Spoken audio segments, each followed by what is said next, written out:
parte la ñuy def parce que la ñu waroon liggéey nañ ko ñamay gis ñuy show ñooñu commission heure liggéey dëgg buñ leen fa gis dama yaakaar ne faw ñu delloo si waat yëf yi fii ñu nekk dañu toll ci on est dans le temps de l'action dañu nekk di liggéey dem naa fii dem naa fële mais ñun 2012 ak léegi xanaa léegi lañ ñemee wax jàmm balaa ngay wax ay waxu village électrifié butu parce que say raw la ñu amoon foog naa ni li ma sonalee nit ñi ci ñagis ba ca topp mooy butu ba ko Camaracounda dem leen butu ba 11 villages 0 lañ tëb dem 11 ku jógee 0 tëb 11 yaakaar naa ni li ci des dootul bëri nit ñi bu ñuy wax nañu xool lu ñuy wax bu pënd bi wuree xam nañ kan mooy kan ak kan mooy liggéey jox ma yëf yi du ci xulloo du ci saagante du ci kile non da ngay mën a apporter des solutions aux populations te yaakaar ni foofu lañ ñuy xaare en tant que député ndax boo xamulee la ñuy tëgg boo xamulee yëf yi nu ñu koy organiser boo xamulee nakalaat nana da ngay taxaw di yuuxu rek te boo yuuxu doo indil dara population ndax yëf yi du nappante du xëppante acide dañuy def tekk xam yëf yi jaarale ko yoon ma jël exemple code de la construction bi nga xamante ne dañu nekk tey di ko tëggaat naka lañ ko tëggaatee ay experts ak suñu ay techniciens dañ cee liggéey pare mu jaar SGG mu jaar ñu xool légistique bi day egg ba cour suprême balaa moo egg assemblée nationale donc fa mu war a jaar yépp daf fay jaar bu fa egsee ñoom it ñu xool la leen ci arrangé ak la leen ci arrangé wul ñu def ko ñu soog def ay propositions dans ce sens là kon ñi gàcc ngàllaama ñoom gàcc ngàllaama député yi bu ñuy di xool ay scandale àddina bi doxul ci ay scandale chaque jour ay nit yi nga xamante ne suñu ay nawle lañ gënuñu leen gore gënuñu leen bëgg Sénégal ñoo nekk di ci liggéey di def seen liggéey. 30 secondes donc nañ leen ko buñ leen ci gërëmulee buñ leen ci ngañ.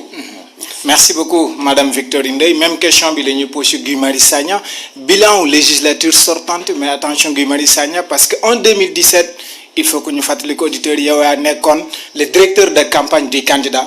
Ousmane Sonko bilan législature sortante mais bilan de ton candidat de 2017 si législature bi ñu génn Guy Marius Sagna. Mohamed Tidiane Ndiaye ak ñi ñuy déglu dafa am loo xam ne dafa am solo. te waruñu ko soroxee. exact dafa am lu ñuy woowee bilan législatif pas bilan législature bilan législatif.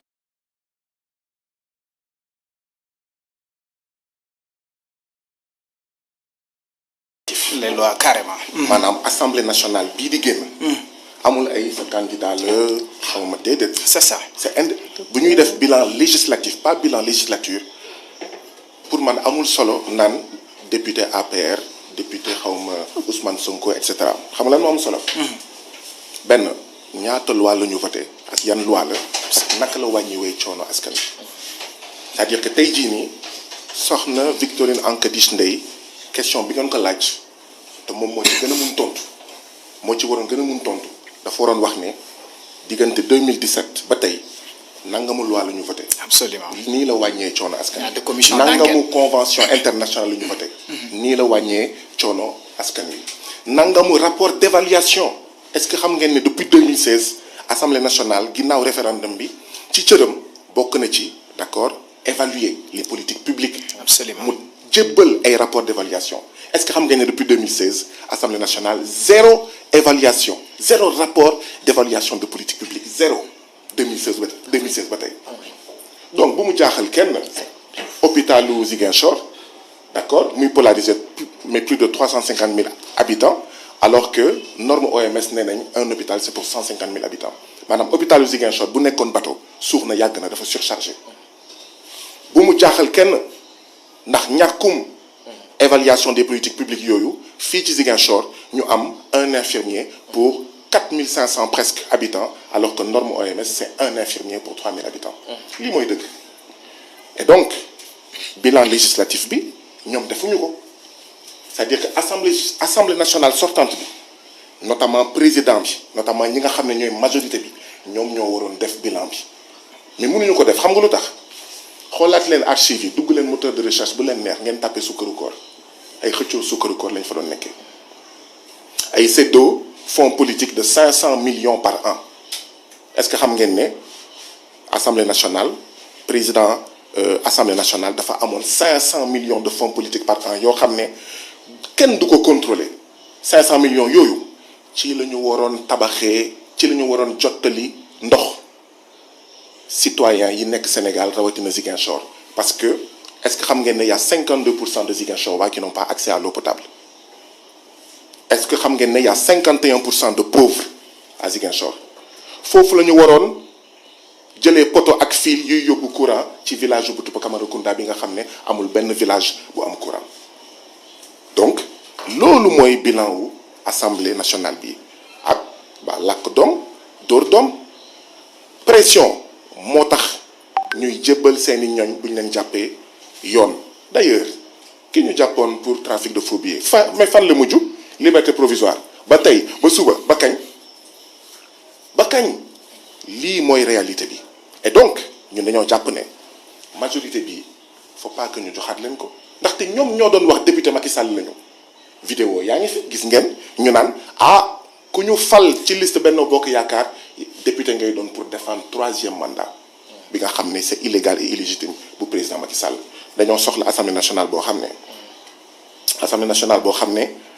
day teppi accord de pêche yi ñoom signé xam naa yi ñoom signé dama bëgg wax ne bilan déedéet waxtaanuma ci accord de pêche de maanaam ci bilan bi foog ñu dugal ci accord de pêche yi ñuy signé assemblée nationale ne pat accord de pêche yooyu moo tax suñuy jigéen yi nekk quai de pêche amuñu jën bu ñu defaree géej am nañ jafe-jafe pour gis jën pour defar keccax suñu nappkat yi ñu leen di dem di rey Guinée Bissau wala jàpp leen Guinée Bissau di leen di jàpp Gambie Mauritanie wala comme gisatuñu jën ndaxte bateau Union européenne ñooy manque jën yi ñu transformé wu en gaal pour yóbbu suñu ndaw yi ndeysaan amuñu xëy amuñu gontu Barça wala Barsax lii mooy bilan wu assemblée nationale bi di saagante di dóorante ñoom ñoo fa ëpp doole parce que ñoo fa ëpp lim donc ñoom ni assemblée nationale bi mel ñoom ñoo tax mu mel noonu assemblée nationale boo xam ne tàccu saaga d'accord duñ fa wax mbiru fulla musuma fa dégg ñu wax fa d'accord mbiru Ziguinchor mbiru Camaracounda mbiru en fait Enampor wala mbiru Adéane ak ñoom seen doo ko fa dégg doo dégg ñu naan waaw naka la ñu amee ay usines Ziguinchor. di ñu ngi ñuy yëgal ci 5 minutes weesu na léegi dañu des ak yow def nga état des lieux bi génnee diagnostic bi léegi yow au soir du 31 juillet bu la Ziguinchor département Ziguinchor fallait nga nekk député lan mooy doon sa plus-value en termes de proposition de loi pour Ziguinchor. xam nga am na yoo xam ne wax naa ko déjà dama ci dellu si waat maa ngi doon commencer d'ailleurs ci accord de pêche yi. am na li ma ci wax ministre de la pêche nekk candidat ci département bu Dakar Alioune Ndoye mu toog une semaine tontu ma ne assemblée nationale wala député mënul remettre en cause accord de pêche yi déedéet dafa jum ñun majorité la ñuy ut assemblée nationale bu ñu amee majorité président Macky Sall mënatul voter benn loi bu fekkee d'accord uñ ci mënul voter budget bu fekkee d'accord uñ ko suñu objectif nag ce n'est pas de bloquer affaire yi suñu objectif mooy wax président Macky Sall comme yàlla ak askan wi may nañu majorité léegi foog ñu négocier yow loo bëgg a def ñu xool ndax baax na ñun nag lu ñu bëgg a def bokk na ci accord de pêche yii xañ yii jaay géej gi tubaab bi ba sénégalais pour mu gis jën mu jafe ba nappkat bi muy dem ñu koy tëj ñu koy rey ci feneen ba suñu yaay yi mënuñu gis jën pour defar géej accord de pêche yooyu ñu dindi ko accord de pêche yooyu mu jëriñ d'abord géej gi mu jëriñ d'abord askanu Sénégal jëriñ suñuy nappkat suñuy mareyeur jëriñ suñuy yaay ak suñuy sœur yiy liggéey ci quai de pêche fii te am jafe-jafe pour jot ci jën bi donc accord yu mel noonu accord sur le franc CFA dégg ngeen franc CFA assemblée nationale France daje na ci suñu franc CFA nee nañ Sénat France daje na ci suñu franc CFA assemblée nationale Côte d'Ivoire sax daje na ci continuer nooteelu franc CFA non bu ñu amee majorité franc CFA bii dañ koy waxaat France dafa war a génn ci suñuy affaire koppar amul benn réew bu am développement te fekk ne amoo souveraineté amoo kilifteef amoo moomeel ci sa koppar mais armée française bi fi nekk gis nga benn réew bu am soldat États-Unis wala France wala Espagne lan moo tax ñun réewu Afrique yi France di fi am ay soldats ay bases militaires ñu ne am nañ indépendance te du benn nekk armée française na dem toog France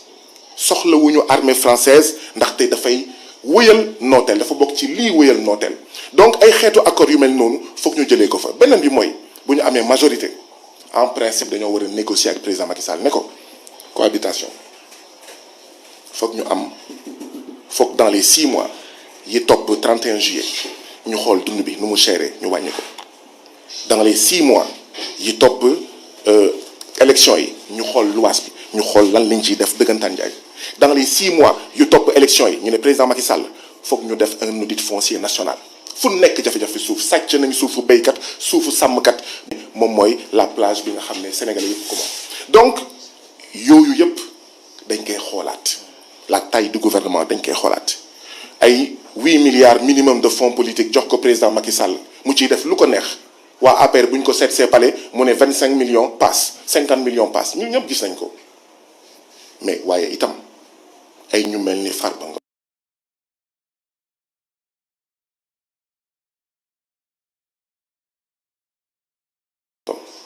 890 millions ñu ne sax n'ont pas accès à l'eau potable wëgg-wëgg demal ci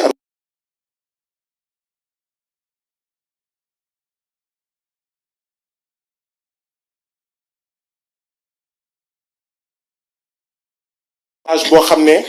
ñu ko defar encore Turquie loolu ngay fekk ci arrondissement mini forage don de la Turquie teen don du Koweït te ñun Sénégal ñooy réewu zircon pétrole gaz jën naaj réewu wurus ak ñoom seen lim bi gudd na ñu toog ci wurus ndóol ndax lan détourner alalu Sénégal ngir surga ngir Macky Sall ñi muy jaamu seen soxla nekk seen surga muy tubaab yi waaye itam ñoom ñu ciy jël di ci dugal seen poche askanu Sénégal ñàkk xaalis askanu Sénégal li war a dem ci moom daanaka dara du fa am. donc si saa defe naa temps bi jeexul woon mais ba tey dañuy tourner ci ministre ci Victorine Ancri-Chine autant pour moi tête liste départementale. J'espère que temps bu jeexul dañ koy yokk. waaw non dañ ko si yokkaat bu jeexul. Victorine Ndeye yow tamit benn question bi la ñu lay posé bu waa Ziguinchor tànne le 31 juillet nga nekk député département bi Ziguinchor lan mooy doon sa apport en termes de plus-value ci assemblée nationale. au niveau de l'Assemblée nationale dama yaakaar ni damay dem askanu Ziguinchor lay lijjanti. du ma fi nekk ci càpp lu ne ma dugg ci. li ma yitteel mooy naka la ñuy def vallée yi ñu aménager ko. na compétence Sodagri nañ ko na mu génnee Kolda ñu étendre ko ba Kédougou ki Tambacounda waaw ñu xool nag ne leen nag ay waa aménager leen ndax ñun yàlla daf ñoo may suuf su nangu ñu xool naka la ñuy def système hydraulique ba nga xamante ne nit ñi dañuy mën di béy saa su ne ndax fi mu toll nii dëkk yëpp a ko xam balaa ngaa laax jaay laax lekk la sécurité alimentaire elle est primordiale naam ci PSE bi bind nañ ko tàmbale woon nañ ko ba pare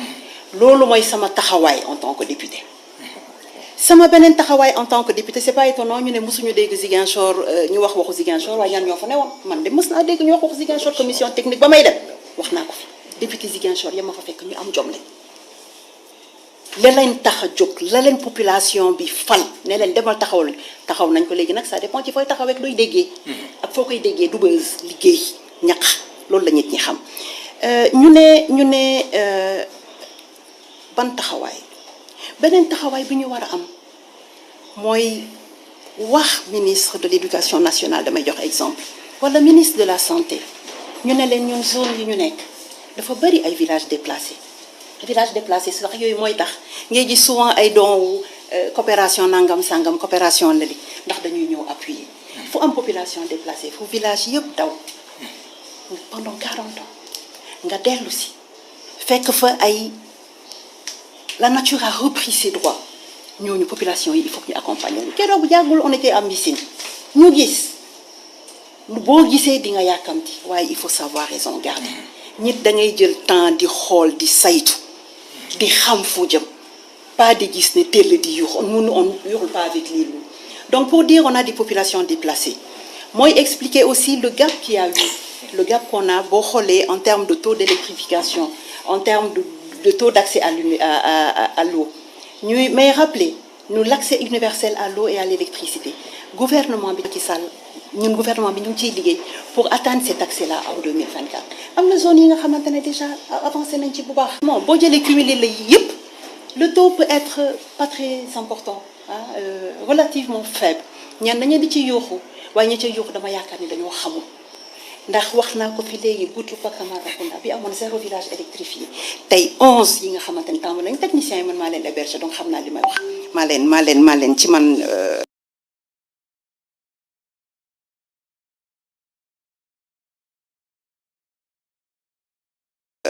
je les ai pris en charge ñu wax waxu accord de pêche yi lan ban accord de pêche la thon en haute mer ban rapport la apport de pêche thon bu ñuy jël en haute mer am ak les pêcheurs de Fondane ñi nga xamante ne tey orientation état bi lan la c'était d'abord de sécuriser notre territoire notre aire maritime loolu avant bu daan ñu am mais loolu dañ ko jënd am ko on a des appareils qui survolent ñooy surveiller le territoire l'aire maritime parewuñu ci loolu orientation état bi tey lan la pour vraiment permettre la régénération des espèces ñu ne on met l'accent sur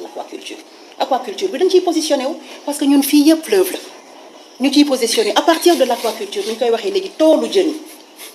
ñu accompagner transformation bi ñu koy fumer ñeneen ñi mais vraiment avec une approche chaîne de valeur bu ñu defee jën def ñu koy transformer def ñeneen ñu nekk ci secteur ci segment wu emballage vraiment on apporte des solutions améliorer le vécu des populations ñun foofu la ñuy taxawee parce que xam nañ lan mooy politique publique yi xam nañ lan mooy orientation état bi te la ñu nàkk pour Sénégal yëpp dañuy yëkkati suñu loxo ñun lii lañ ci bëgg nous ne sommes pas aériens nous avons les pieds bien vissés ici on connaît les réalités xam nañ lan mooy politique publique yi et il est de notre devoir bañ koy tëgg ñu ñëw taxaw ne lii la ñu bëgg te it comme dañu xam lan la ñuy tëgg te xam nañ lan la ñuy ñu accompagner it jeunes yi ci segment yooyu ñu leen di former ndax loolu bu ñëwee du ñu dem importer ji ay doomu jàmbur ci yeneen gox naam ay sénégalais waaye suñu njaboot ñoo ciy liggéey te yaakaar naa ni noonu la ñu mën a def pour développer suñu dëkk développer suñu département ñuy tëb di dal ci ay waxu ko problème foncier Niaguis macha allah moi j'ai hérité de la commune de Niaguis fekk naa ko problème xale yi ñu wax dañ leen tëj ñu koy naxarlu mais c'était pour la destruction de biens d'autrui dafa am ñi nga xamante ne fu ñu dégg coow yàlla bu ñu la xam fu ñu dégg coow rek la ñuy xam waxu suuf dafa doy waar waxu suuf lañ ciy dal suufu Niaguis ak feneen voilà pour liggéey non dañ fi ñëw question boobu la foofu la jëm je pense que madame Victorine Ndeye ñuy joxaat parce que bii jël na fi 2 fois 5 minutes léegi donc dañuy continuer beneen 5 minutes ak Victorine Ndeye ñëw ci pêche bi parce que boo xoolee Ziguinchor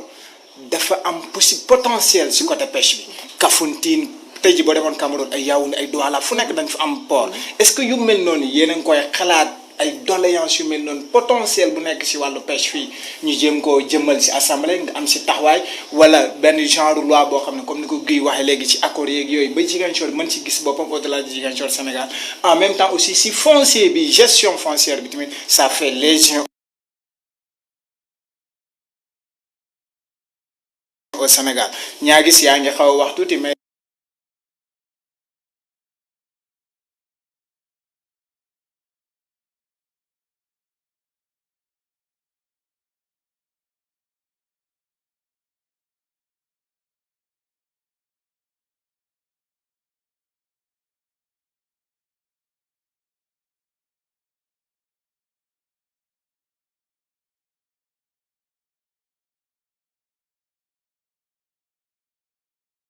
ñun ñi nekkoon ci terrain bi xam nañ ne ñaari c'était très problématique en matière de gestion foncière yooyu yëpp yan ñu tàmbale Niaguis la ñu yaatal ci 6 communes gën fa am taxawaay parce que aussi faw ñu partager xëy na ñun fa ñu nekk gis nañ yenn opportunités yi on sait pouvoir les saisir te tey dinañ gën a def plaidoyer bi on va le faire pour les 6 communes par rapport à la pêche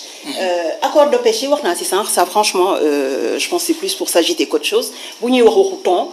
accord de pêche yi c'est sur le thon c'est en haute mer accord de pêche dama gisul ban rapport nañu waxante dëgg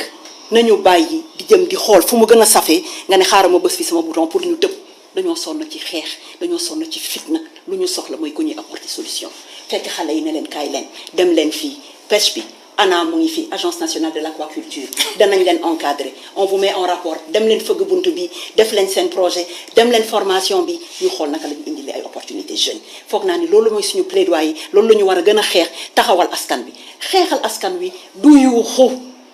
balaa ngay xeexal ñi dangay xam la ngay xeex lan la dem jëli ay initiative indil ko ndamu Ziguinchor yaakaar naa ni foofu la ñu gën a xaare du ci leneen ñu ñëw ci waxu foncier effectivement man Niaguis bu ñu ko doon tudd kon na Niaguis ñu ne la extrait de naissance ak foncier waaw dama ko d'accord bi lay dëgg la de mais ñun suñu responsable ñun dañu ne suufu ñagis kenn du ko jaay suufu ñagis xam lan lañ koy doy wax naa ko léegi ñi nekk ci aquaculture ñi nekk ci agriculture ñi nekk ci élevage ak yeneen structure yi nga xamante ne bëgg nañu ñëw tey implanté wu ñi nga xamante ne tey de plus en plus tous les jours on reçoit des demandes par rapport à des unités industrielles yu bëgg implanté wu pour capter initiative bu agropole bi ñooñu ñu ngi fi lu tax industrialisé wu ñoon dara xam naa di ngeen ci tàmbale balaa ngay inscrit balaa ngay def industrie balaa ngay transformer xanaa doo ko def ci fourneau di ëpp il fallait l'électricité pourquoi on a été en retard avec l'électricité nañu dellu ci fan lañ jóge fàttee xaju fi fekk yeneen année yi ngay ñëw di fekk sa ay mbokk ñuy ñëw ci benn néeg faqee man dina mankaañ daw si ñëw am na zone yi nga xamante ne kenn mënu foon teg seen tànk et jusqu'à le moment où je vous parle man damay sol sama dàll di dem seeti ay projet ay coordonnateur projet ba président ne ma toogal un membre du gouvernement yaa leen war a convoquer ma ne ko déet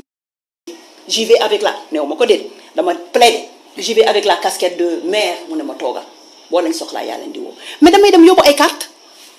parce que le travail de maire c'est du full time job dañuy yóbbu ay carte ne leen waa tali bii zone bi dañ ko war a kii la ñu ne ñu ah fii regarde point rouge la zone est rouge entrepreneur yi duñu dul dem foofu li xotti tali dañ fa dul dem di xëcc di yéegal ay poteau parce qu'il faut déminer nit balaa nga koy wax da ngay xam li ngay wax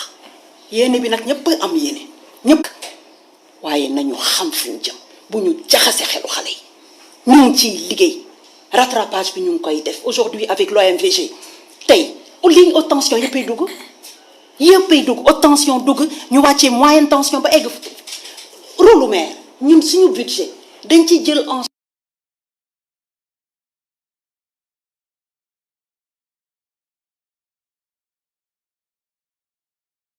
charge pour accompagner les populations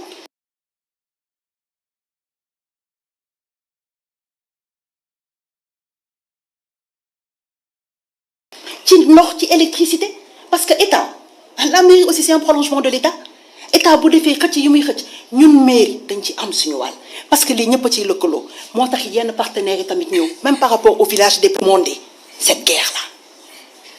personne n'a été jéem a rattraper le plus rapidement possible te ku ci teg loxoom man ma jël moo xam ONG la moo xam coopération nangam sangam la état wa ngi ciy liggéey te ñun mairie tam ñu ngi ciy taxaw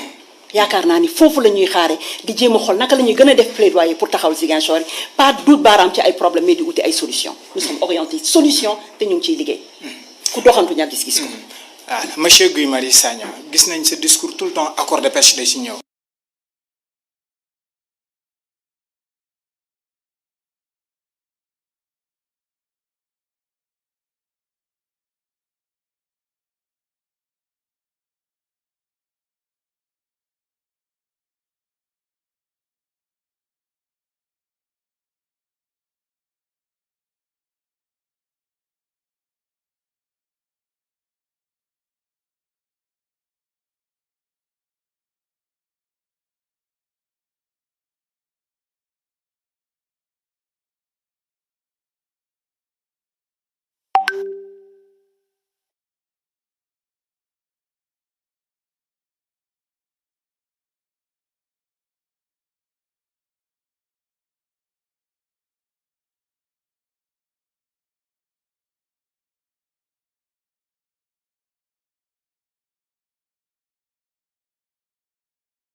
même si caravane yi sax des fois nga koy xaw a junj gis nañ ne secteur bu am solo la parce que 12% du PIB secteur primaire bi daf koy contribuer mu yittee la lan moo tax mu yittee la ak ban taxawaay nga war a am ci accord de pêche yooyu moom gis na ne l'urgence elle est ailleurs ci toolu jën yee comme ni mu ko waxee ak yenn projet de développement yu innovant yi nga xam ne ni moom teg na ko. bi ma njëkkee wax accord de pêche yi ci campagne yi ci campagne bi maa ngi nekkoon ci quai de pêche bu Ziguinchor. si muy benn donc fi nga xam ne fa laa ko war a waxee laa ko njëkk a waxee beneen bi mooy géej bi sénégalais yëpp ñoo ko moom donc damay won en fait sénégalais yi ne c'est parce que Macky Sall dafa jaay géej.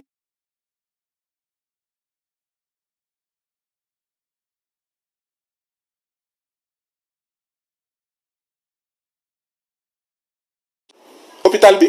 wala scanner bi panne loolu mooy wax ji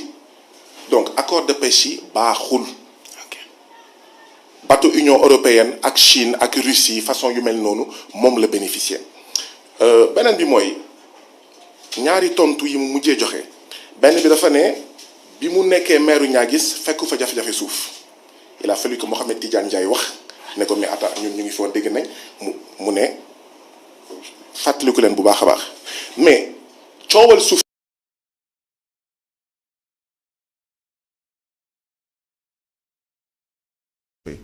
soxna Victorine Inkadish Ndeye amul benn dëkk ci Boutoupa Camaracounda bu am courant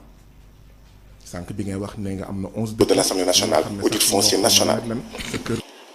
dégg naa ko tamit bu dee jumu mu ne am na 11 villages ci Boutoupa Camaracounda yu am courant amul de sauf votre respect soxna Victorine Inkadish Ndeye amul benn dëkk ci Boutoupa sànq bi ngay wax ne nga am na 11 dëkk ñi nga xam ne sax ñoo xaw ma lan ak lan sa kër wala xaw ma lan lañ doon dal amul de donc loolu tamit bëggoon naa ko kii ñun bu ñu amee majorité assemblée nationale dinañ convoquer gendarmerie ne leen lan moo tax ngeen di torturer doomu Casamance ci gendarmerie Néma ñoom ñëpp ñu ne pat lan moo tax ngeen di rey doomu Casamance Idrissa Goudiaby Alexis Abdoulaye Diatta lan moo tax kaso bu Ziguinchor muy senn nit yi di fa mel ni sardine te ay doomu aadama lañu lan moo tax ñuy jalgati convention internationale yi Sénégal signé contre la torture bi nga xam ne moo yóbbu suñu doom François Mancabou torture bi nga xam ne torturé nañ ko suñuy doom fële ca gendarmerie bu Néma lii en fait mooy wax ji dama koy fàttali ne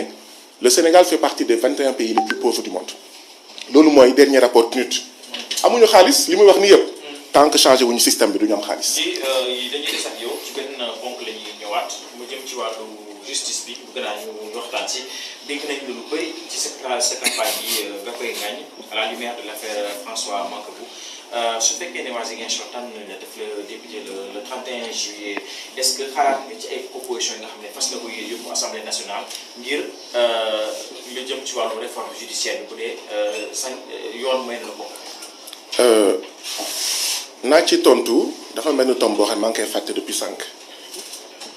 foog soxna Victorine Inkadish Ndeye wax askanu Ziguinchor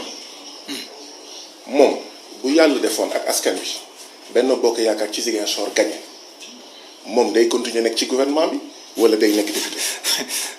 loolu leerul de xam nga wax jooju lu tax moom solo mooy ragal naa ne moom tant que waxul lu leer askan bi moom dafa nar a toog gouvernement en réalité les gens duñu voter pour moom keneen la ñuy voter keneen mooy nekk député or dafa am solo mu wax man moom xam nañ ne bu ma gañewee Yewwi Askan Wi bu gañee fii ci Ziguinchor man damay dem assemblée nationale je n'ai pas à choisir entre député ak leneen moom par clarté war na wax bu ñu gañewee ndax day bàyyi secrétaire chargé logement wala day nekk député loolu ba léegi waxagu ko or c'est important man moom amul sikki sàkka loolu bu weesoo après nit mën na ñàkk d'accord ak li may def waaye dama ne même criminel bu gën a rëy ci àddina dafa am ay sañ-sañ moom warul mën a ànd ak ñu jàpp ma juróom-benn yoon ñeent yi nekk liberté provisoire maa ngi instruction ba léegi loolu c'est un problème c'est de l'insécurité juridique même bu fekkee dama am ay droit te droit yooyu bu ñu ko salfaañee mu toog seetaan parce que man bokkuma APR mooy indi ñu salfaañe droit wu suñu mbokk François Mancabou yàlla na ko yàlla yërëm comme kii daf ñuy sonnal duñ ci wax mooy ñëw di raam ba laal la yow wala laal sa mbokk. donc bu ñuy xeex dañuy xeex ay principe ay vérité nga xam ne ñëpp lay aar mais moom mu ngi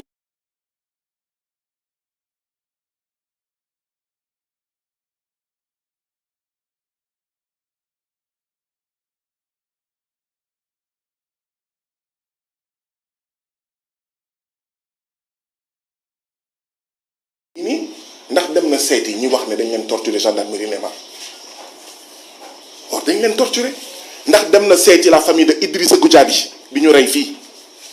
simple sagaru manifestation bu am ñu tiire la mais daaw jàpp nañ fi ay jigéen ci événement tragique ak dramatique yu mars dañ leen wat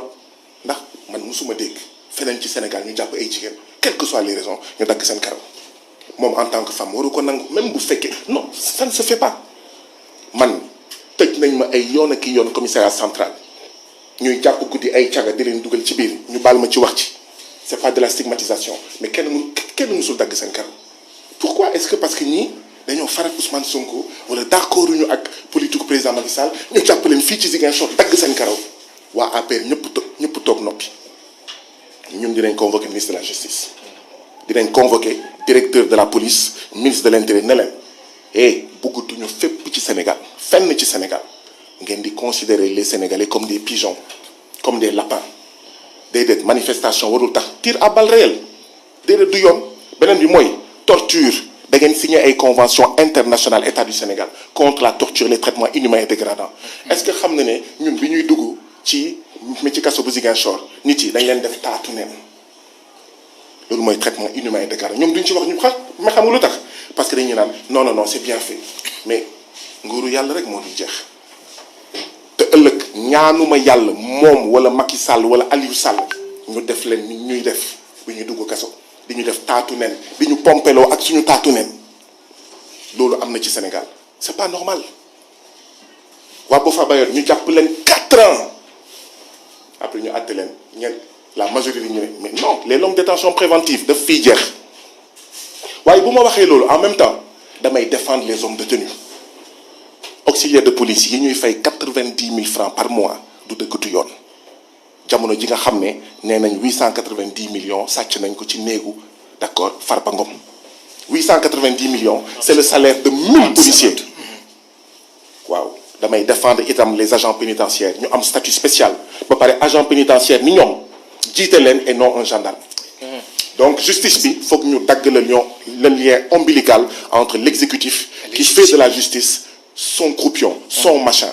au service de sa politique. Victorine Ankrich Ndeye Benno Bokk Yaakaar dégg nga moom proposition bu mu def dañuy couper cordon ombilical bi entre l'exécutif et le judiciaire en supprimant certainement ministère de la justice yow lan mooy sa gis-gis ci doxalinu justice bi actuellement Sénégal est-ce que bokk nga ñi ko ŋàññi jàpp ne ça ne va pas et si au cas bu loolu bu amee est-ce que boo demee bu la waa Ziguinchor fale le 31 juillet fas nga yéen indi ay propositions yu jëm ci wàllu réforme judiciaire. waaw may tontu ci loolu rek dama bëgg fàttali monsieur Sagna ni man defuma attaque personnelle contre moom ñun dañuy waxtaan rek te bu ñu paree ba ma egsee dama ko nuyu bu may ñibbi dama koy nuyu donc ñu fi nañ ko rafetal rek te bañ a di apostrophéante du def dinaa ci nag préciser tuuti ndax foog naa ni fii ñëpp wala ma wax ko ci mankañ dama ne Boutoupa Camaracounda ils avaient 0 village électrifié am na 11 yi nga xamante ne dañ leen di électrifier c'est en cours techniciens yi ñëw nañu c'est en cours wax ji leerulee na noppi firee ko justice man na ma bëgg xam ban justice la ñuy wax xanaa du conseil département moo tudd les tribunaux départementaux la du ñoom ñoo fi prononcé ay élections fii ñu ne opposition gagné na fii justice nag chaque jour ñu ngi tranché ay dossiers bu ñu la joxee dëgg nga ne oui ou la justice bu ñu la joxulee dëgg nga ne c'est pas normal c'est dans le cours naturel des choses man de wax dëgg yàlla sama posture républicaine elle m'interdit de ŋaññi justice parce que dëkk bu ñu demee ba justice amatul dara desatu fa dara donc bu ñuy wax nañuy xool bu baax lu ñuy wax bu ñuy wax nañu xalaat ni ñii ñuy ŋaññ tey àddina dafa tëradi mën nañ dem ba war leen yilif wala ñu dem ba war a mën a bokk ci ñoom ndax man ñii nekk ci justice bi dama yaakaar ni ay sénégalais ni ñun ñu diñ ñu toog jàng xam lu ñuy def ndax boo demee bay juger du ay yëfu taf yëngal danga koo jàng di ko def te di gérer seen carrière donc du bëgg wax lu neex nit ñi wala bëgg ña ngay àndal wala bëgg bës danaa ko waxaat ba ngay jël di génne yenn kàddu yi di ko teg ci ndoddu justice bi ma dellu si ci justice moom duma ci sori loolu laa bëgg ñu dellu si te ñu bañ a mel ni ay vautour di fecc autour des cadavres bakken dafa foor bakken bu rot mu am lu mu def ci nit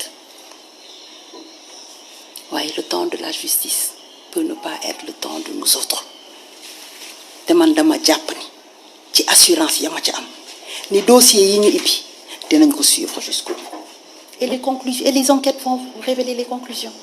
la ca war a am dinañ ko def waaye du ma nekk tey bu ma arrangé ma ne doxul bu ma arrangé ma ne dox na te damay chaque jour maa ngi ñaan yàlla sax bañ a gis lu ma arrangé ndax ñu dugal ma kaso génne doxuma ci loolu man daal ci li ma gis ak ca ñamay toogal ak ca ñama jàngandool ña nga xamante ne wax dëgg yàlla seen ay diplôme dañ koo am ñu pare def beneen formation ba toog tey di exercer la justice maa ngi leen di naw maa ngi leen di remercier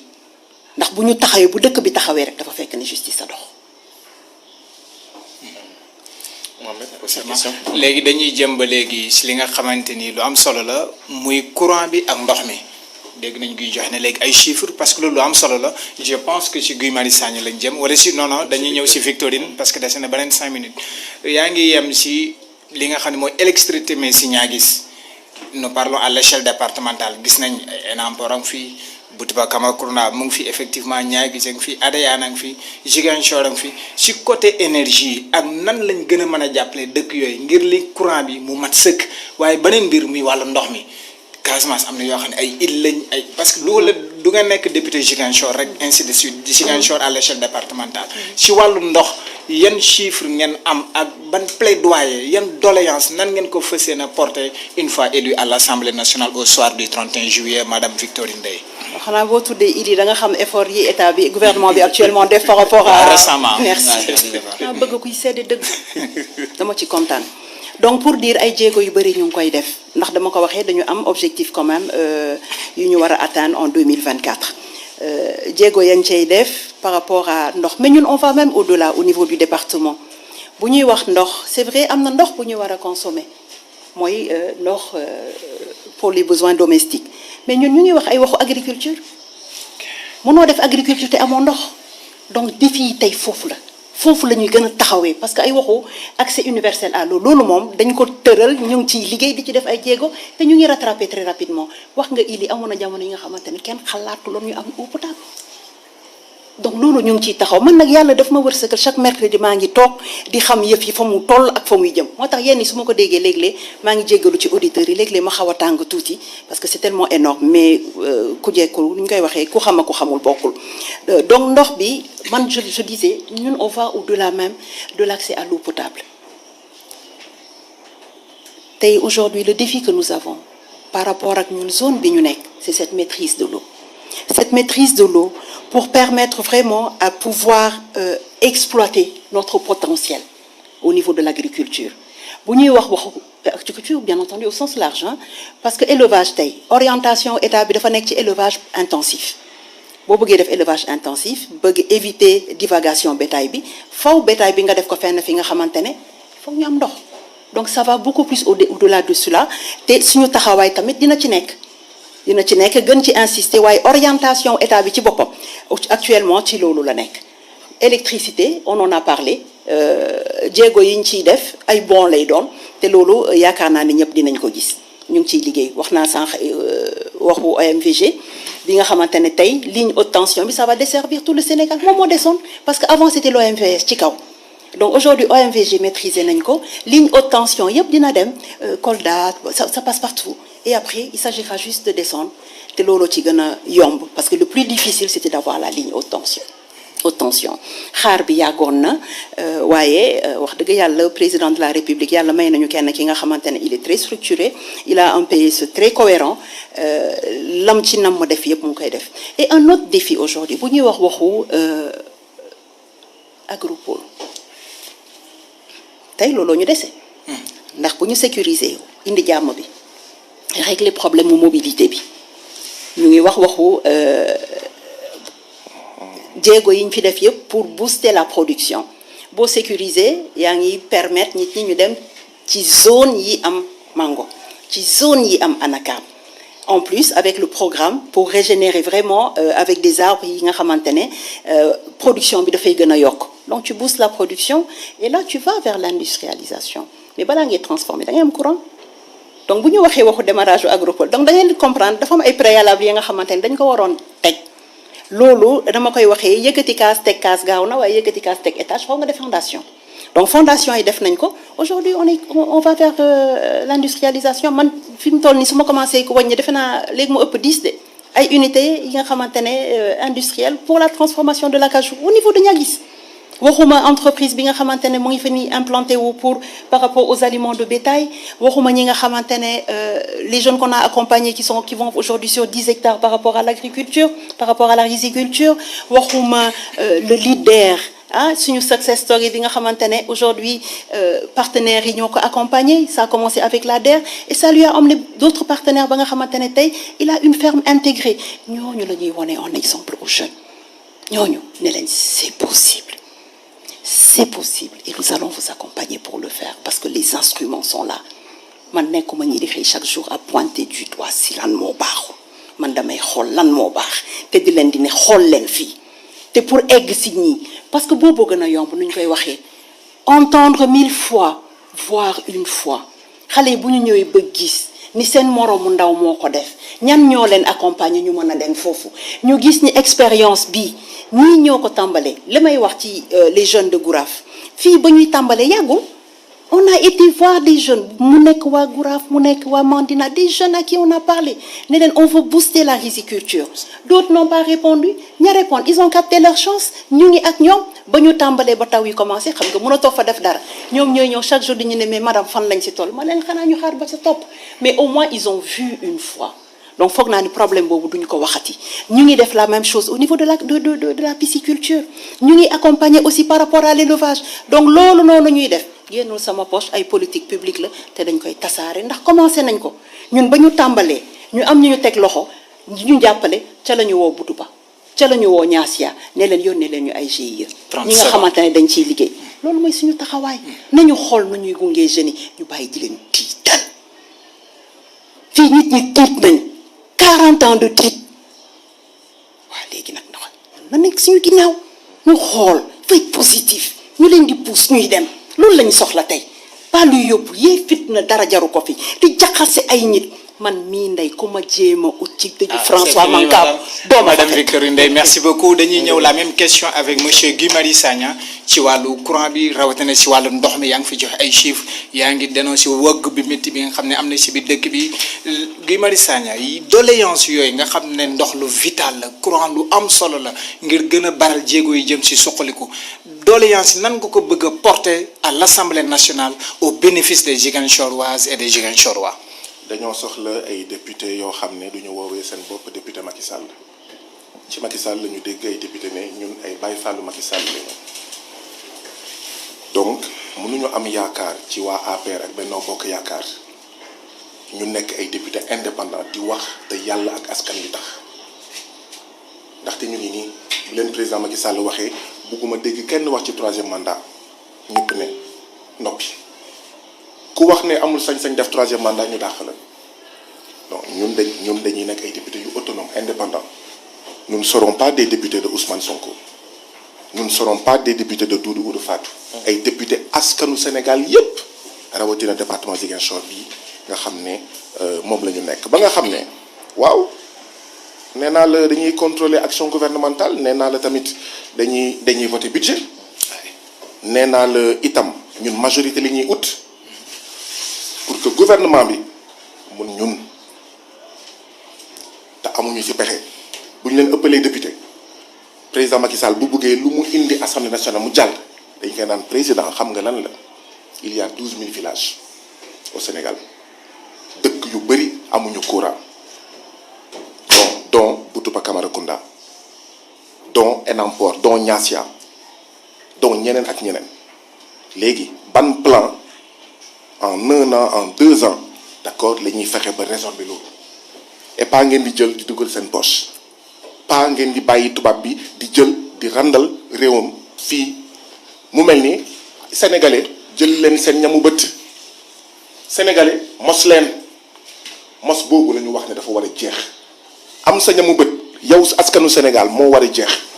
li gën a duuf ci cin bu ñuy woowee Sénégal sénégalais yi la war a jëriñ dëgg la sénégalais yi tiit nañ mais lan moo leen tiital 10 ans ci ginnaaw maa ngi nekkoon coordonnateur M23 bu Tambacounda man bokk naa ci ñuy fal président Macky Sall je n'éprouve aucune gaieté particulière de le dénoncer man dama xeex dama coordonné M23 bu Tambacounda dama fay ñàkk fay deret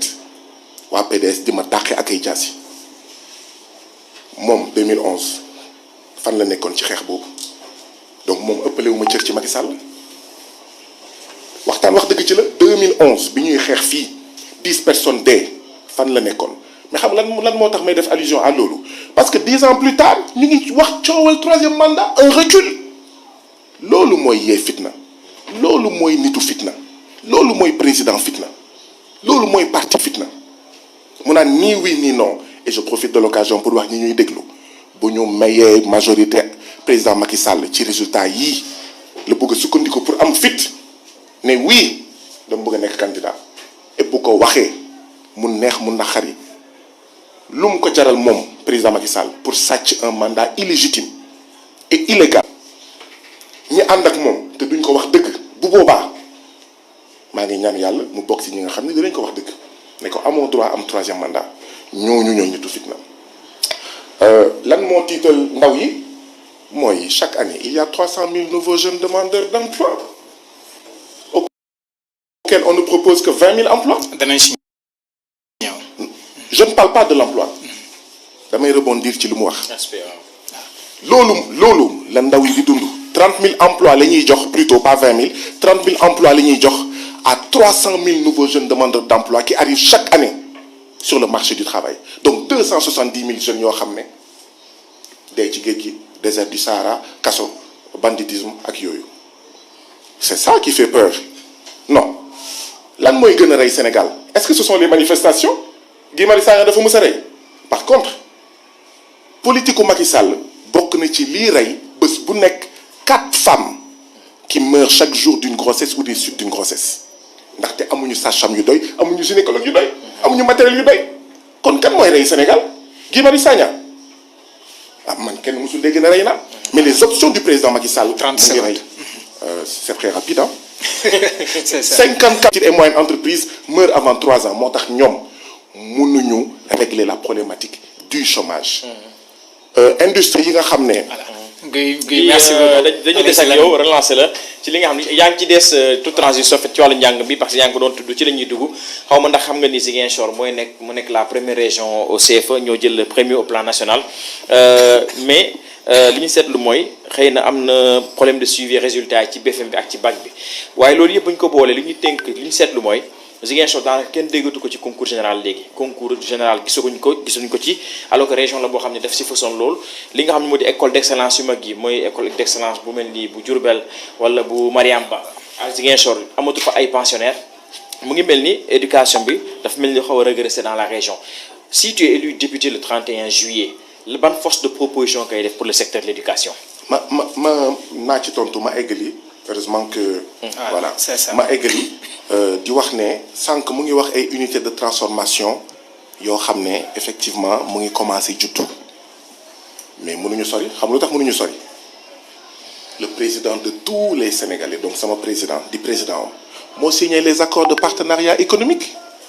qui permettent à 85% des marchandises en provenance de l'Union européenne d'entrer au Sénégal sans payer des droits de douane léegi ñu ne suñu jigéen ñi suñu entreprise yi ñu concurrencer d'accord ay mastodontes européens mu mel ni Yawou Dial ak Bombardier non boo bëggee développer emploi ak entreprise de transformation ak yeneen usines yi da ngay protéger Sénégal da ngay ñaar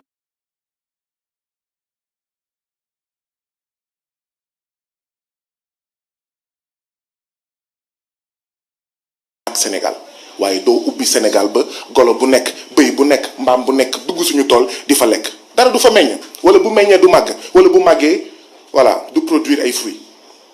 donc en réalité wala multinationaux plutôt où sont nos champions nationaux le patronat dañ ko ligoté les grands marchés donnés à l'étranger ba pare ñu jël ko tubaab yi di ñu sous-traitance ba kañ ba kañ ba kañ moo tax bu mu jaaxal kenn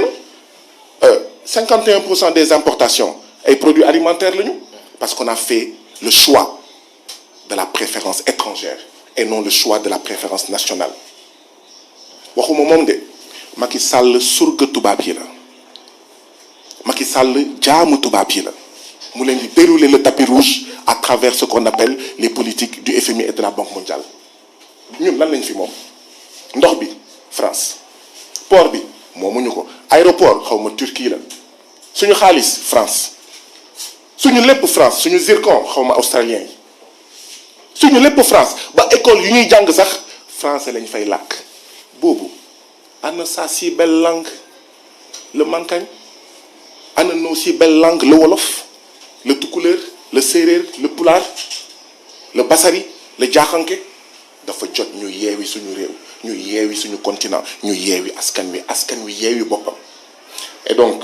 ci mbiru école bi maa ngi saluer résultat ren yi tout au moins ci Ziguinchor j'espère que dina continuer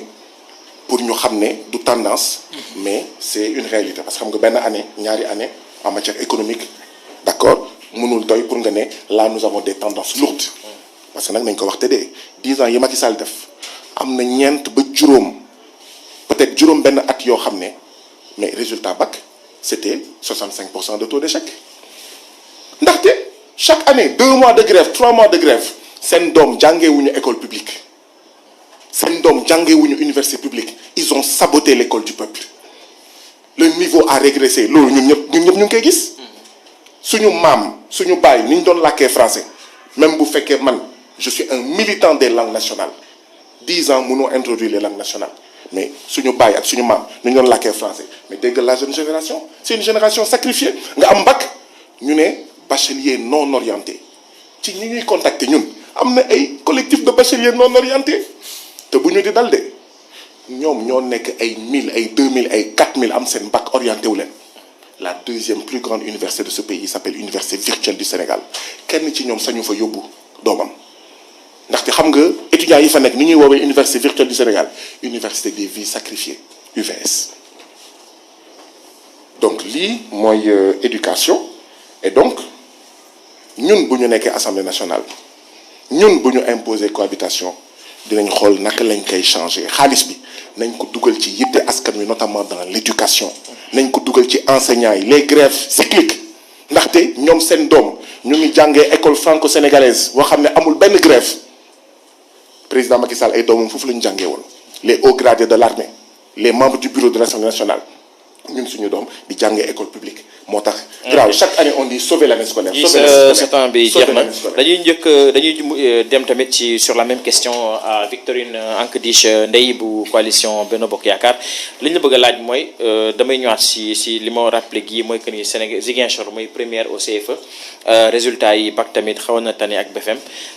mais li ma doon wax gii sànq laa lay laaj tamit gisaguñu fenn fu ñuy defee li nga xam ne moo di ay résultats ci écoles nationaux yi wala si concours d'excellence yi bu la waa Ziguinchor faloon def la député le 31 juillet lan mooy doon sa proposition ci wàllu éducation nationale donte sax ni compétence nationale lay doon. waaw déjà c'est bien que ñu rafetlu classement wu département bi ci résultat wu CFE école d'excellence yi ngay wax pourquoi j'ai souri parce que j'ai parlé avec la mère de Aïssatou Tabaski Fall mu ne ma xale bi dafa defoon concours pour dem lycée d'excellence réussirul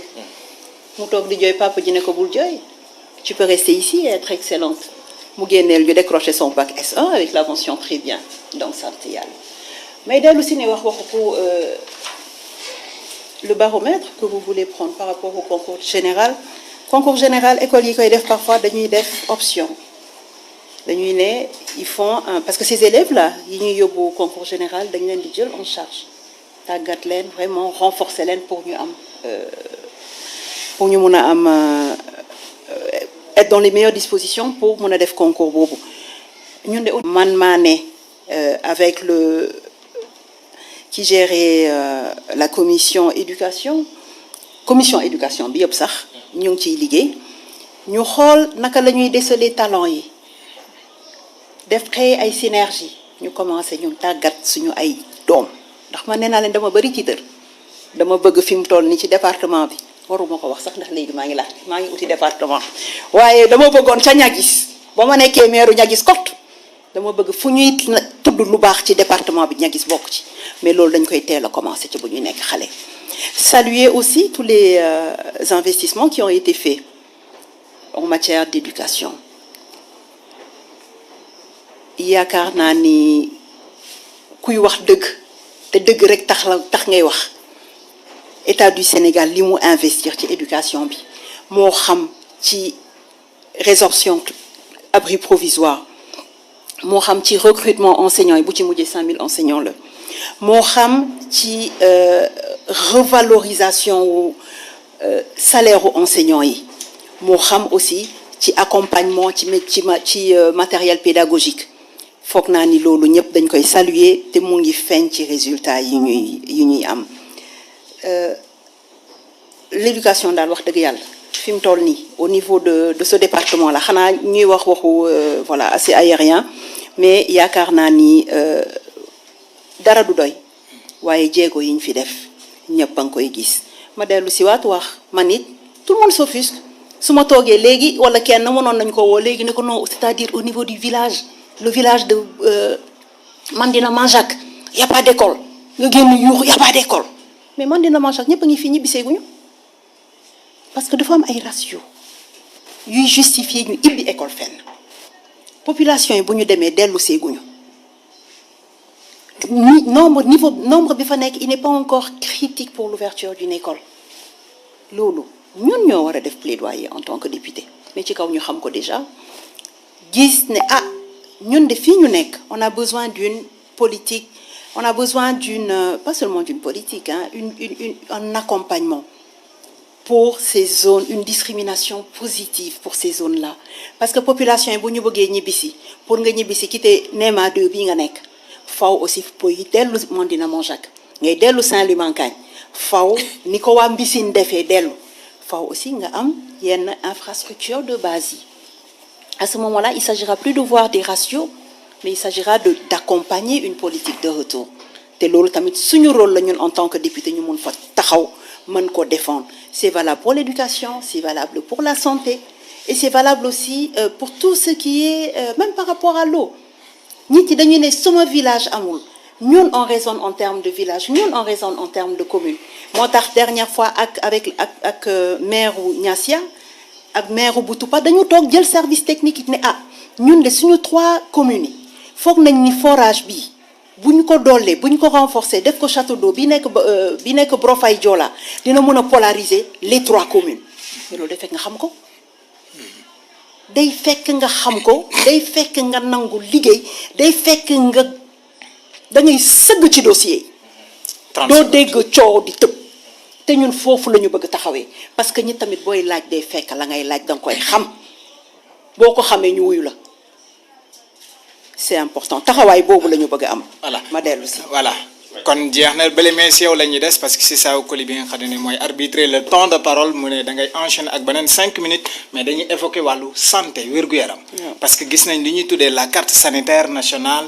am na tuuti ay disparités je pense que noonu lay demee parce que boo xoolee tey jii si wàllu infrastructure si ay tabax santé si wàllu équipement si ay jumtuwaay yoo xam ni mooy tax wér-gu-yaram bi gën a mën a ñoŋ mais surtout si wàllu personnel des fois am na ay yenn sooxe yi nga xam ni des na te gis nañ ne foo jëlee fu mel ni Tivaouane Linguère yi fa amoon temps yi ay drame récent yi fa amoon loolu tey firndeel ne am na ay jafe-jafe yoo xam ne yéen bu ngeen jëlee li nga xamante ne fal nañ la au soir du 31 juillet fii nii si Ziguinchor ban taxawaay ngay am si wàllu wér-gu-yaram foofu la si assemblée nationale madame Victorine Ankédish Ndeye.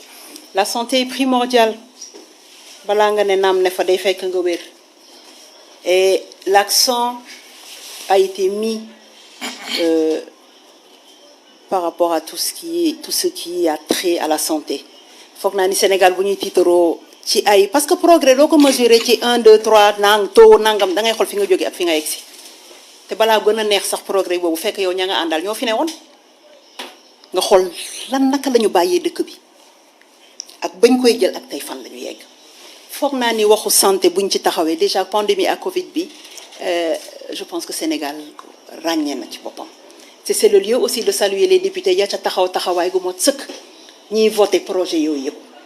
ba ñu mun accompagner état bi accompagner population yi fa yeneen dëkk yu mag yi ñooñu di licencier état bi dafa taxaw mais je ne laisserai aucun enfant au bord de la route dama leen di accompagner quoi qu'il m'en coûte état bi def ko fekk député yi tamit ndax dëkk bi ni ñu tëralee suñu constitution état bi gouvernement bi day proposer mais day fekk ni député yi dañ koy approuver donc ñu ciy gërëm député yi ñu dellu si santé relèvement wu plateau médical bi déjà au niveau de Ziguinchor c'est vrai on a 3 hôpitaux à Ziguinchor ñaar de niveau 1 ak benn de niveau 2 waaye njort nañ nag ni ko Sédhiou amee danañ taxaw pour ñu nit ñu am ko parce que Ziguinchor fi mu toll nii c'est un centre sous-régional waa Gambie fii la ñuy faju see waa Guinée-Bissau fii la ñuy faju see donc loolu it mën na nekk suñu taxawaay te dafa war a nekk te bu ñu xoolee infrastructure yi ñu mujj def man yàlla daf ma may chance c'est une chance sant yàlla may toog ak président de la république mercredi bu ne te mu am benn phrase am bi nga xamante ne day tourner sama bopp bi nee na misérabilisme lay bañ buy def day def nañu ñeneen ñi di def lu gën lay indi boo xoolee les derniers hôpitaux qui ont été faits moo xam bu Kaffrine moo xam bu Sédhiou moo xam bu Kédougou moo xam bu Touba est-ce que dafa bokk ak hôpitaux yi ñu fi fekk tey waa Kaolack Kaffrine la ñuy faju jee Sédhiou bi ñu nit bu ñu góorgóorluwulee tuuti léegi ñu nit ñuy waaxu di dem Sédhiou parce que dafa bëggal bu baax askan wi te ñu njort ni li ñu bëgg bu ñu ko amee fii ci hôpital bi ñu bëgg day gën loolu nañ ko rafetlu enseignants yi plutôt les professionnels de la santé ñu ngi leen di recruter tous les drames yi am ñëpp a ngi koy naxarlu et des enquêtes ont été ouvertes dans ce sens. C'est vrai, il y a eu des arrestations, des mises à l'arrêt, gars yaa ngi yuuxu mais c'est pour montrer vraiment que yëf yi dañ ko war a topp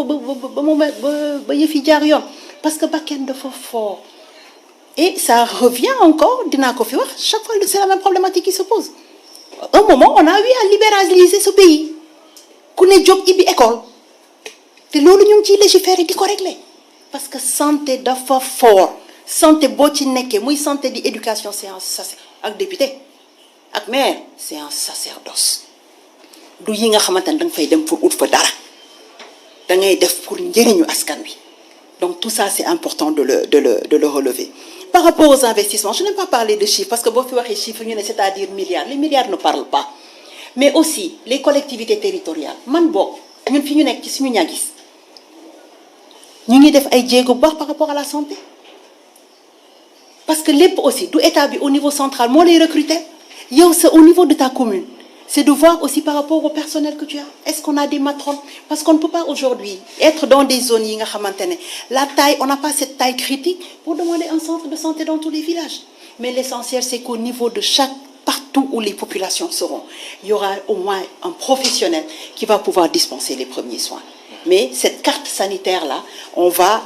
l'optimiser avec les différentes communes avoisinantes et aussi bu ñu xoolee su ma jëlee commune bi axe Djifongo jëm ba Fanda ci kaw on a 3 postes de santé là-bas mais il y a un axe qui a été laissé en rade c'est l'axe fi bëri woon ay populations déplacées mooy Mandina Bukot Monkagne et tout yooyu it on a prévu de faire un centre de santé là-bas bien entendu un poste de santé bien entendu avec le concours du ministère de la santé parce qu'il ne s'agit pas de construire un centre dont personne ne peut affecter c'est pour dire vraiment toutes ces synergies qu'on doit développer pour pouvoir vraiment répondre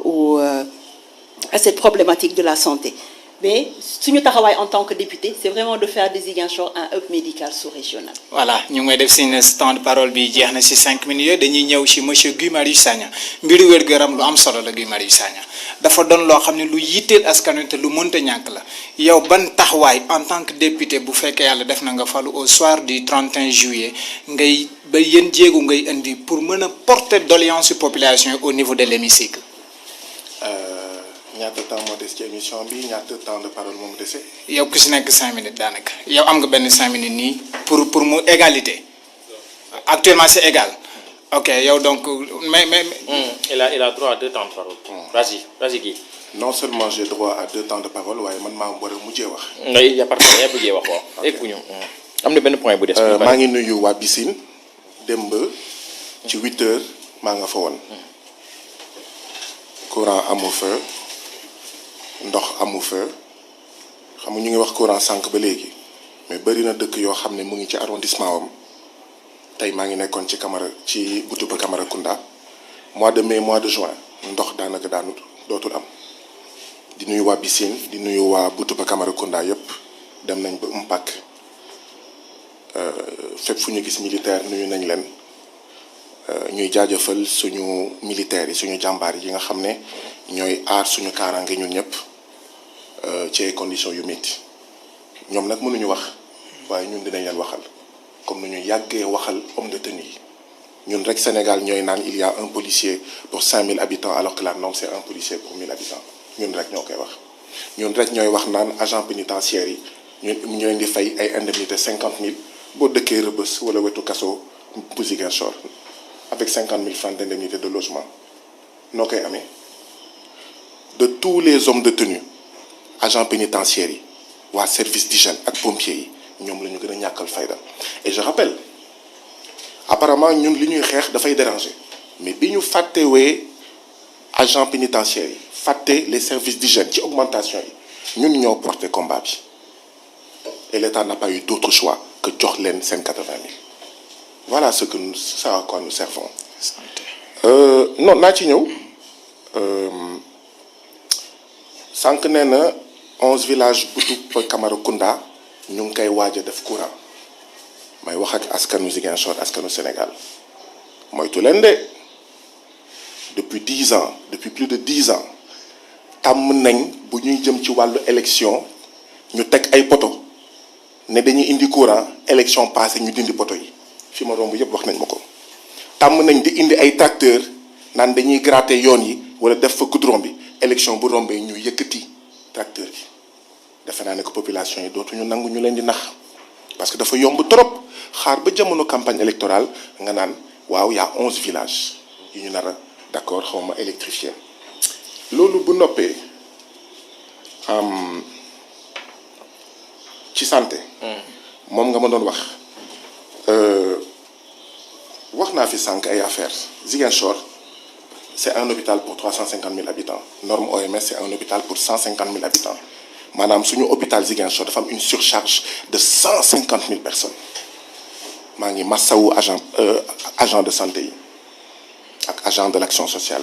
Ils ont gardé sen los.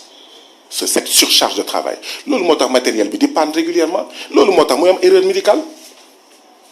10 ans au Macky Sall, li ko mandargal notamment jamono yi passé moy ay tout tank yuy dé. C'est ça la vérité.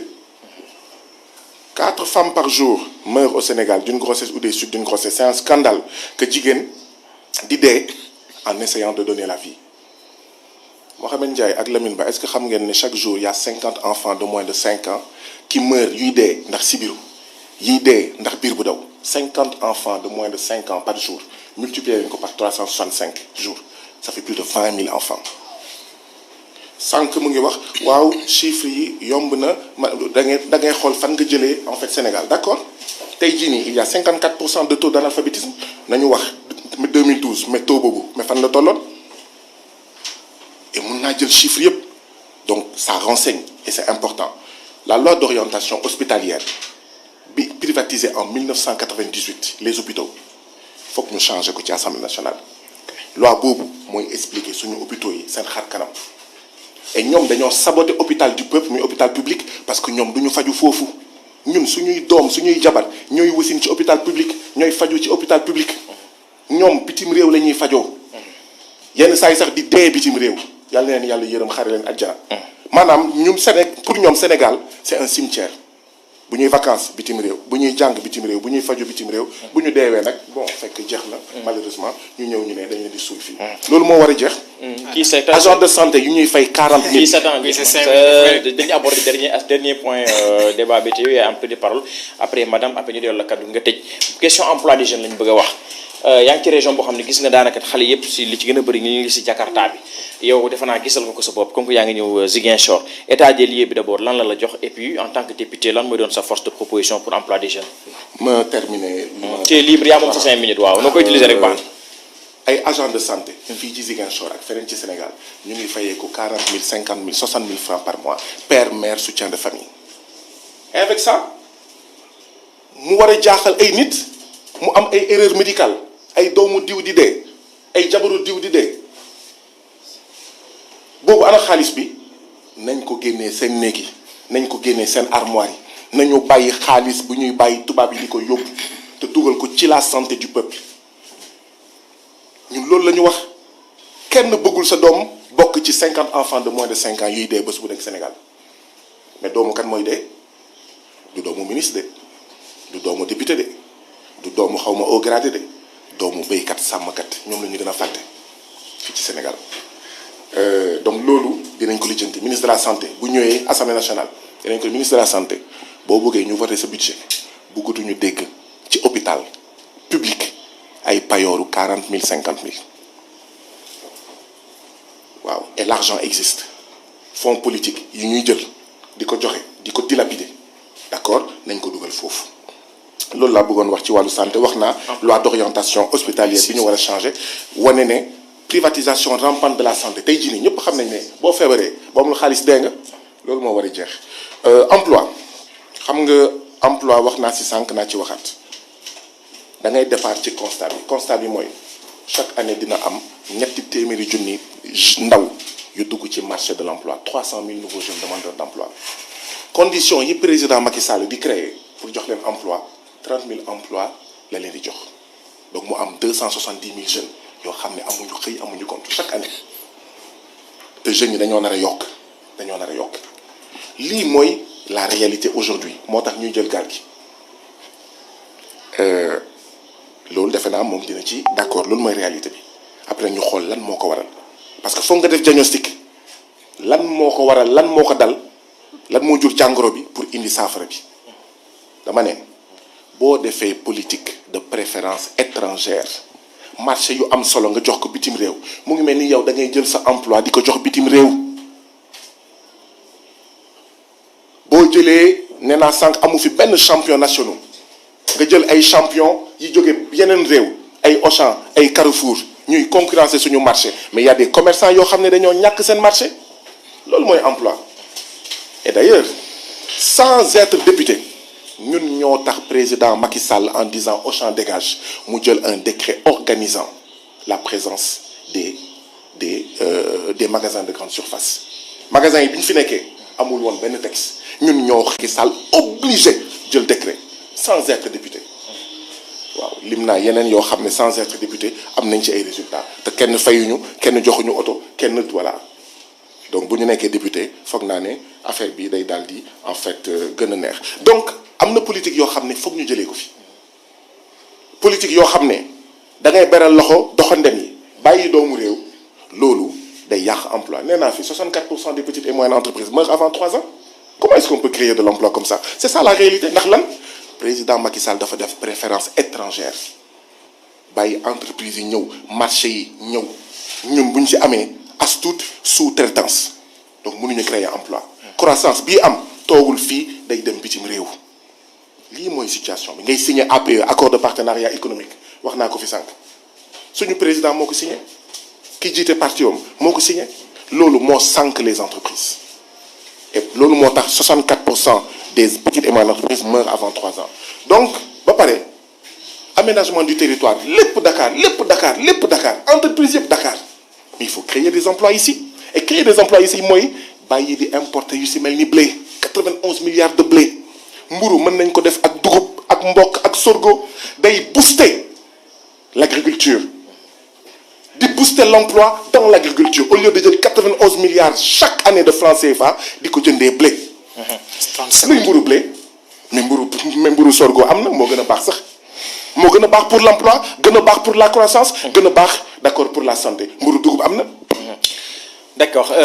dañuy jox kàddu gi aussi Victorine Ndeye balaa nga ñuy jël sa question subsidiaire Ndiaye nga xam ne dañuy commencer par Victorine Ndeye lan mooy doon sa proposition ci wàllu xeex li nga xam ne moo di sous-emploi bi.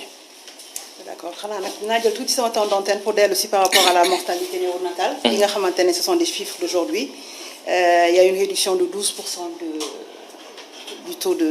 mortalité néonatale te ñu ngi koy rafetlu. Je crois que dinañ gën a continuer pour gën ko wàññi ndax lépp lu ñu war a mun a def pour mën ko réduire à zéro naam loolu amul fenn danañ ko def. man daal dafa am dara lu ma jaaxal fi mu toll nii ay waxu dee nangam sangam tout est macabre nañu xool na nga moo mën a jëmale ñun ñu mën a jëmale kanam li ñu mën a jëmale kanam mooy li ñu nekk ni di def par rapport aux jeunes par rapport à la jeunesse. Micro. Par rapport à Madame, dis le micro. par rapport à la jeunesse, par rapport à toute cette politique d'emploi en direction des jeunes. Aujourd'hui, c'est 73 000 nouveaux fonctionnaires recrutés en 10 ans. Le Sénégal est passé de 60 000 fonctionnaires en 2000 à 173 000 en 2022,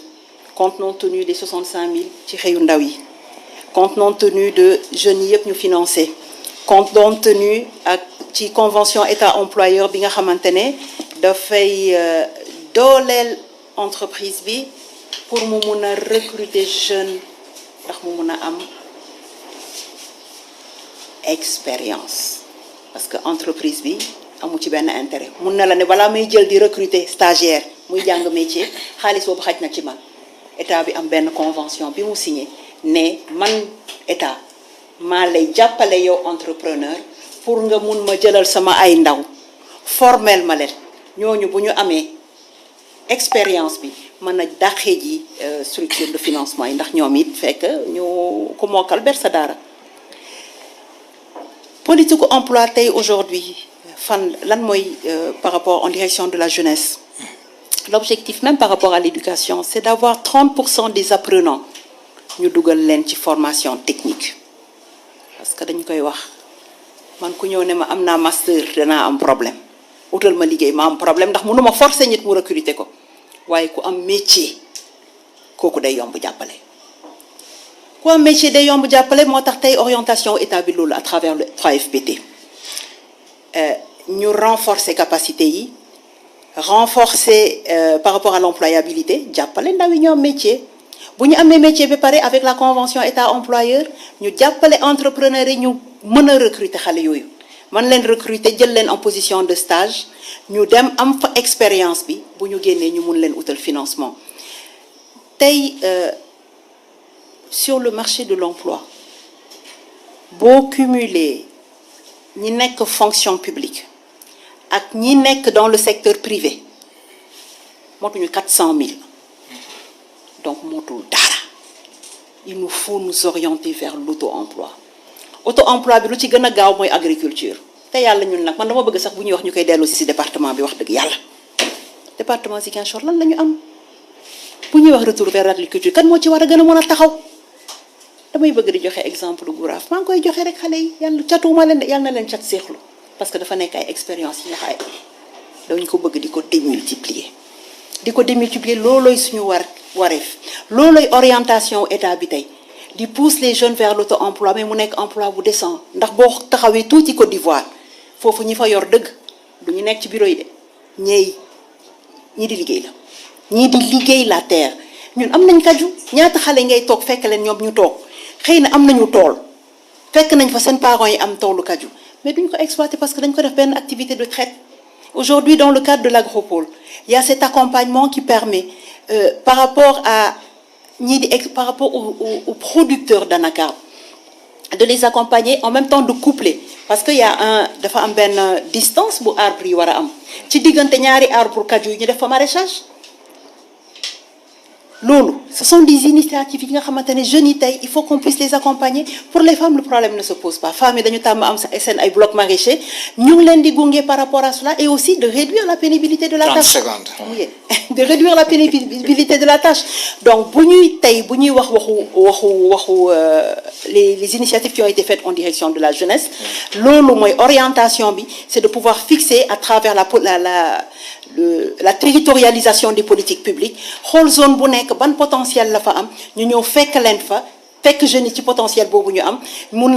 na vraiment renforcer seen capacité et puis aussi les accompagner par rapport aux finances. Madame Victorine Ndeye mu mel ni 30 secondes yi jeex na si sao je pense que le temps est égalitaire. C'est ça léegi dañuy jël ku nekk 5 minutes. parce que 90 minutes la ñu waxoon donc mu mel ne match bi jeex na mais day am tuuti prolongation 5 minutes boo xam ne benn question subsidiaire bu ndaw la ak leneen loo xam ne yaa ko bëgg a ëmb si 5 minutes yooyu dañuy commencer par madame Victorine Ndeye madame Victorine Ndeye 5 minutes moo la tere si dese si débat bi ñu la si poser question au soir du 31 juillet nga xam ne élection yi jeex nañ résultat yi génn nañ am na fu mu toll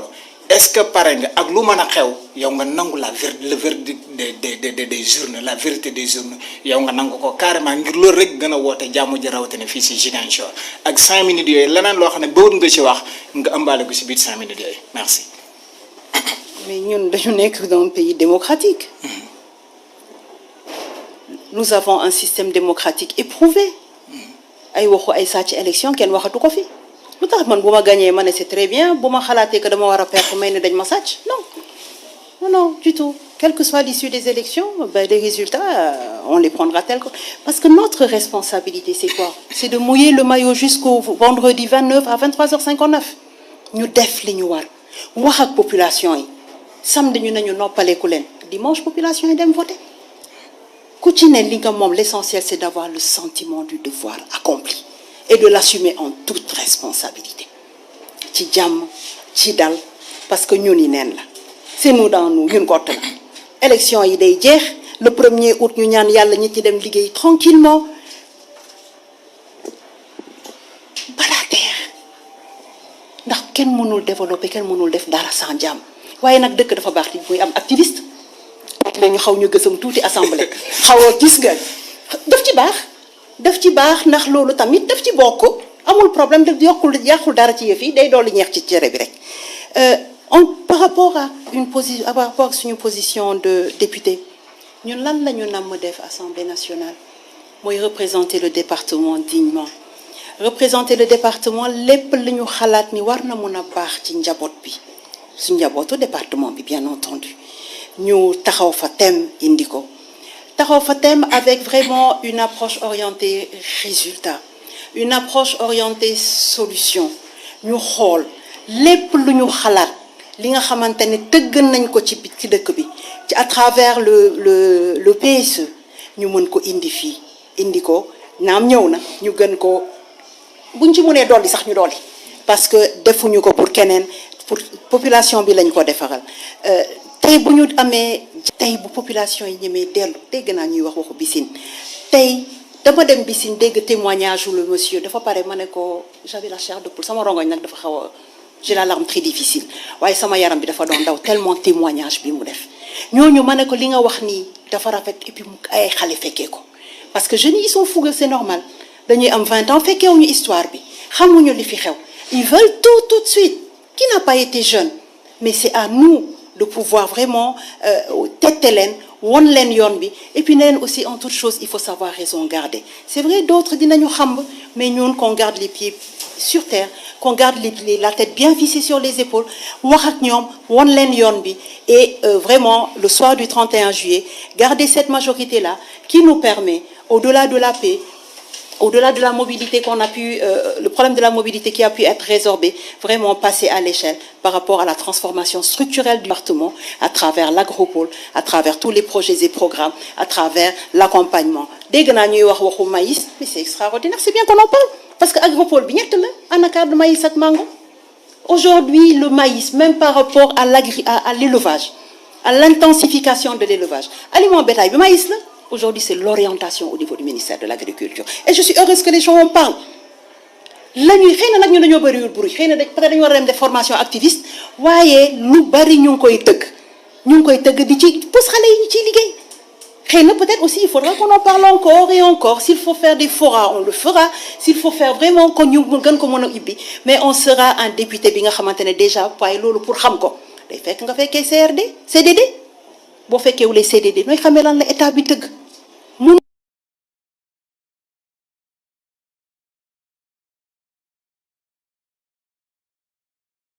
jëli loo xamul sinon da ngay nekk di voter équation à 3 ans que je laisse ça aux agrégés.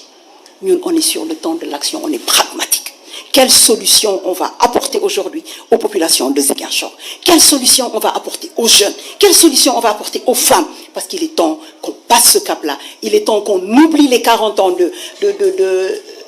qu'on a vécu ici. Il faut vraiment que cette pays, qu'elle soit pérenne et qu'elle soit accompagnée de développement économique. Voilà, merci beaucoup Madame Victorine Ndeye. 5 minutes modestes, monsieur Guy Marius Sagna posez la même question. Monsieur Guy Marius Sagna, vous êtes la tête de liste départementale de l'intercoalition Wallu Yewwi. Est-ce qu'au soir du 31 juillet, quels que soient les résultats, vous parlez pour accepter ce verdict des urnes? Ndax bu amone lo xamné bëgg nga ko ëmb ci 5 minutes mën nga ko yobale waxale ko Guy Marius Sagna. Alors nga ñu ba doole di cimetière bour mo wara jeex. Ñakum courant, ñakum ndox, ñakum yoon askanu Sénégal rawatina bu Ziguinchor di cimetière Macky Sall ak ñi mo andal mo wara jeex. Golo di beuy babunti dundé mo wara jeex. Que de l'enfer des pauvres Sénégalais soit fait le paradis de Macky Sall, de son frère, de son goro. Lolu mo fi wara jeex. Wax na sank mbiru convention état employeur man dama liggéeyoon PCCI mais lolu en fait c'est de l'arnaque. Ñi di liggéey ci centre d'appel yi mais ñu ngi bëgg torox nañu laaj ñi di liggéey ci centre d'appel et j'en profite pour dire que balay sax ngay créer emploi mais nga sauvegarder les emplois yi fi nek licenciement musul bëri ni que sous président Macky Sall 1-2 ñu licencié la 1-2 liggéey kat ñu amel ko payoram gouvernement bi n'est pas par rapport à des patrons voyous qui licencient illégalement arbitrairement. Il y aurait pas duñu fay yuy violer le droit du travail bo ñu démé assemblée nationale droit du travail bi ben dinañ ko respecter ñaar dinañ ko améliorer mu gëna protéger en fait mes liggéeykat auto emploi agriculture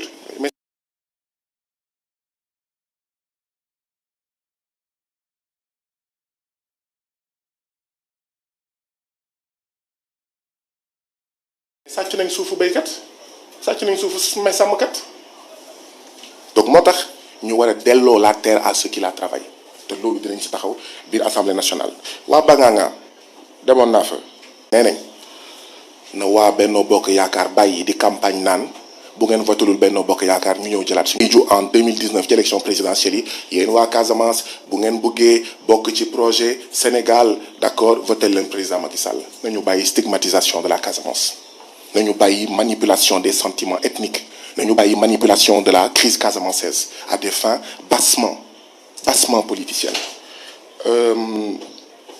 Alors li ma ci yokk mooy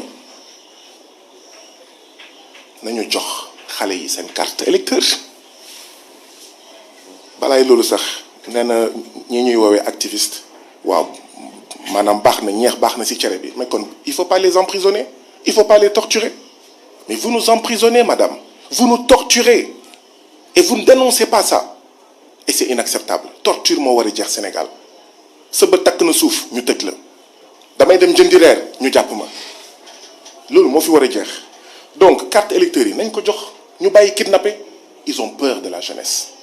parce que jeunesse bi àndul ak ñoom et pas seulement les jeunes nañu joxe carte électeur yi dinañ topp loolu ñaareelu mooy lan moo tax ba léegi à 2 xawma 3 jours xawma 5 jours xawma lan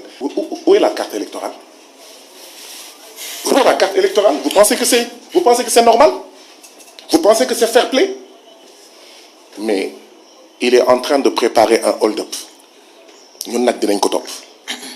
bu jaaree yoon baax na bu jàppee nag ne daf ñu war a sàcc élection dinañ ko digaale ak moom président Macky Sall nañu bàyyi nag vendredi wala samedi avant élection yi ñu dugg ci kër yi di fa yóbbu xaalis di fa yóbbu ceeb votel leen ñu ak ñoom seen nañu bàyyi yooyu may lancer un appel aux populations ba su dimanche wax ji bu mu neex ceeb bi bu mu bëri xaalis bi bu mu bëri ba ngeen fàtte ne amu leen courant amu leen ndox amuñu yoon yu baax ba ñu fàtte ne suñu ndaw yi amuñu xëy amuñu gont ñu ngi dee ci géej gi ñu ngi tëdd ci kaso yi ba ñu fàtte ne mais depuis 10 ans gouvernement fan la rendre compte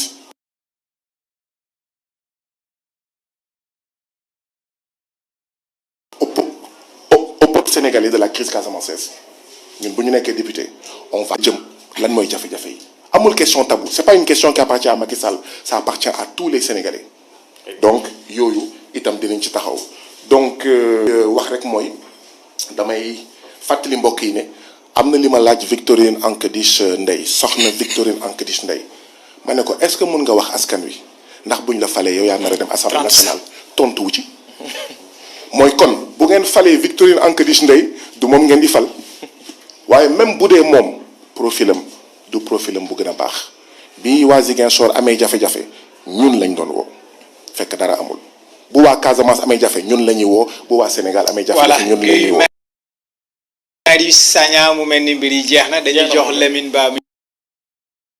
nga xam ne mu tëj émission bi mais di gërëm débat bi ni nga xam ne moom la demee idées yi génn na ay chiffres génn nañ wax nañ ci domaine yu bëri yoo xam ne itteel na askan wi te dana gën a indi leeraange ngir askanu Ziguinchor gën a mën a def tànneefam au soir du 31 juillet Lamine Ba di lay gërëm baax au nom de l'APIC di gërëm Génération FM ak li nga xam ne mooy idée initiative bu rafet bi nga xam ne am nañ ko mu doon une première pas ici à Ziguinchor parce que ñu ngi naan Mamadou Dabo ak Robert Sagna defoon nañ en 2000 lu mel ni si mairie bi mais gis nañ candidature yi ni mu bëree un peu partout au Sénégal ñoom ñaar candidat rek ñoo taxaw ñu jàkkaarloo te loolu am solo la Lamine Ba. merci Mohamed Tidiane Ndeye yow tam dañ lay gërëm bu baax a baax chef du bureau régional de l'APS nekk président APIC donc ñu ngi leen di jaajëfal bu baax a baax yéen tamit débat bi donc fii la yem ñoo ngi jaajëfal bu baax a baax vraiment ki nga xam ne nag moo di Guy Marius Sagna ak kii di Victorine Ankadish Ndeye ginnaaw bu ñu accepté ñëw soumettre ci li nga xam ne nag moo di exercice de partage et de communication bi nga xam ne askan wi ko soxla li ci des lépp li nga xam ne wax nañ ko ci askan bi moom mooy mu am le dernier mot ndax le 31 juillet ñoom ñooy arbitré ñooy dem ci urne ya mais ni ko Ndiaye waxee dañuy saluer bu baax a baax l'esprit vraiment fair play dans lequel le débat s'est déroulé donc ci esprit de partage de fair play parce que lii moo ñu tax a jóg je pense que boo waxee démocratie tudd échange tudd